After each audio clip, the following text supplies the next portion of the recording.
అందరూ ఒకసారి ఆలోచించి చూడండి. ఏదన్నా మాట్లాడితే గొర్రె నా కొడుకులు అర్థం చేసుకోకుండా ఇష్టం వచ్చినట్టు మాట్లాడతారు. మొన్న రక్షణ వ్యవస్థ గురించి మాట్లాడితే ఒక్కొక్కటి ఇష్టం వచ్చినట్టు మాట్లాడిండు.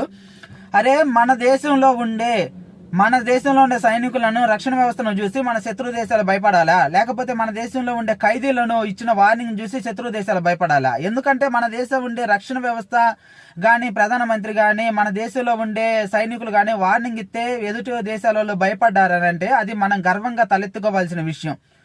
అంతేగాని మన దేశంలో ఉన్న జైల్లో ఉన్న బిస్టోయి గ్యాంగ్ వాళ్ళు వార్నింగ్ ఇస్తే పాకిస్తాన్లో ఉన్న వాడు హఫీజ్ సయ్యద్ అనే వాడిని కాపాడటం కోసం వాడి చుట్టూ అది సెక్యూరిటీని అవంతా పెంచి 4 కిలోమీటర్ల వరకు వాడిని కాపాడాలని చెప్పి చూస్తున్నారని చెప్పి టీవీ న్యూస్ ఛానల్స్ లో వస్తుంది. అంటే ఇది సిగ్గుతో తలవంచుకోవాల్సిన విషయం కదా.